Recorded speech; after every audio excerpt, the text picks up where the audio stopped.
ಗೋಪಾಲನು ಕೋಳಿಯ ಗೂಡಿಗೆ ಹೋದಾಗ ಚಿನ್ನು ಒಂದು ದೊಡ್ಡ ಹಾಗೂ ಹೊಳೆಯುವ ಮೊಟ್ಟೆ ಇಟ್ಟಿರುವುದನ್ನು ಕಂಡನು. ಗೋಪಾಲನು ಬಹಳ ಸಂತೋಷಪಟ್ಟನು.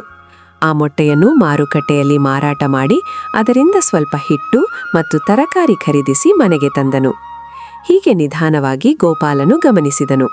ಚಿನ್ನು ಪ್ರತಿದಿನ ಕೇವಲ ಒಂದು ಮೊಟ್ಟೆ ಮಾತ್ರ ಇಡುತ್ತಿತ್ತು.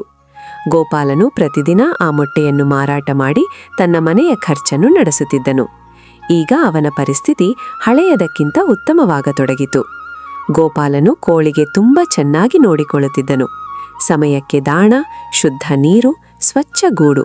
ಚಿನ್ನು ಸಹ ಸಂತೋಷದಿಂದ ಪ್ರತಿದಿನ ಪ್ರಾಮಾಣಿಕವಾಗಿ ಒಂದು ಮೊಟ್ಟೆ ಇಡುತ್ತಿತ್ತು.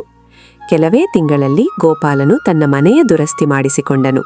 ಹೊಸ ಬಟ್ಟೆಗಳನ್ನು ಖರೀದಿಸಿ ಸಂತೋಷದಿಂದ ಬದುಕಲು ಆರಂಭಿಸಿದನು. ಒಂದು ದಿನ ಗೋಪಾಲನ ನೆರೆಹೊರೆಯವನಾದ ಮಧು ಅವನ ಮನೆಗೆ ಬಂದನು. ಗೋಪಾಲನು ಈಗ ಹಳೆಯದಕ್ಕಿಂತ ಉತ್ತಮ ಜೀವನ ನಡೆಸುತ್ತಿರುವುದನ್ನು ನೋಡಿ ಮಧುಲಿಗೆ ಈರ್ಷ್ಯೆ ಉಂಟಾಯಿತು. ಮಧು ಗೋಪಾಲನಿಗೆ ಹೇಳಿದನು, ಕೋಳಿ ಪ್ರತಿದಿನ ಒಂದು ಮೊಟ್ಟೆ ಇಡುತ್ತಿದೆಯಾದರೆ ಅದರ ಹೊಟ್ಟೆಯೊಳಗೆ ಇನ್ನೂ ಅನೇಕ ಮೊಟ್ಟೆಗಳು ಇರಬೇಕು. ನೀನು ಅದನ್ನು ಕೊಂದು ಬಿಟ್ಟರೆ ಎಲ್ಲ ಮೊಟ್ಟೆಗಳು ಒಂದೇ ಸಲ ಸಿಗುತ್ತವೆ. ಆಗ ನೀನು ಶ್ರೀಮಂತನಾಗಿ ಬಿಡುತ್ತೀಯೆ. ಗೋಪಾಲನು ಮೊದಲು ಮೌನವಾಗಿದ್ದನು.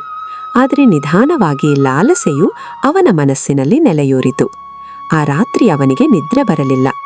ಎಲ್ಲ ಮೊಟ್ಟೆಗಳು ನನಗೆ ಒಂದೇ ಬಾರಿ ಸಿಕ್ಕಿದರೆ ನಾನು ಶ್ರೀಮಂತನಾಗುತ್ತೇನೆ ಎಂದು ಯೋಚಿಸುತ್ತಲೇ ಇದ್ದನು.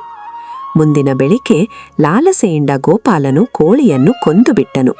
ಆದರೆ ಕೋಳಿಯ ಹೊಟ್ಟೆಯನ್ನು ನೋಡಿದಾಗ ಒಳಗೆ ಒಂದು ಮೊಟ್ಟೆಯೂ ಇರಲಿಲ್ಲ.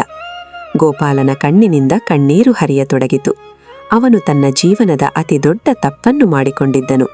ಈಗ ಕೋಳಿಯಿಲ್ಲ, ಪ್ರತಿದಿನದ ಮೊಟ್ಟೆಯೂ ಇಲ್ಲ. ಗೋಪಾಲನಿಗೆ ಅರ್ಥವಾಯಿತು, ಲಾಲಸೆಯೇ ಅವನಿಂದ ಎಲ್ಲವನ್ನೂ ಕಸಿದುಕೊಂಡಿತ್ತು. ಆ ದಿನದ ನಂತರ ಗೋಪಾಲನು ಮತ್ತೆ ಎಂದಿಗೂ ಲಾಲಸೆ ಮಾಡಬಾರದೆಂದು ಸಂಕಲ್ಪ ಮಾಡಿದನು. ಅವನು ಮತ್ತೆ ಪರಿಶ್ರಮ ಆರಂಭಿಸಿ ನಿಧಾನವಾಗಿ ತನ್ನ ಜೀವನವನ್ನು ಸುಧಾರಿಸಿಕೊಂಡನು. ಈ ಕಥೆಯಿಂದ ನಮಗೆ ಸಿಗುವ ಪಾಠವೇನೆಂದರೆ, ಲಾಲಸೆ ಒಂದು ಕೆಟ್ಟ ದೋಷ. ಪ್ರತಿದಿನ ಸ್ವಲ್ಪ ನೀಡುವುದೇ ದೀರ್ಘಕಾಲ ನಮ್ಮೊಂದಿಗೆ ಇರುತ್ತದೆ. ಸಂತೋಷದಲ್ಲೇ ನಿಜವಾದ ಸುಖವಿದೆ ಸ್ನೇಹಿತರೆ. ಇಂತಹ ಇನ್ನಷ್ಟು ಕಥಾ ವಿಡಿಯೋಗಳನ್ನು ನೋಡಲು ನಮ್ಮ ಚಾನಲ್ ಅನ್ನು ಲೈಕ್ ಮಾಡಿ, ಶೇರ್ ಮಾಡಿ, ಸಬ್ಸ್ಕ್ರೈಬ್ ಮಾಡಿ. ಧನ್ಯವಾದಗಳು.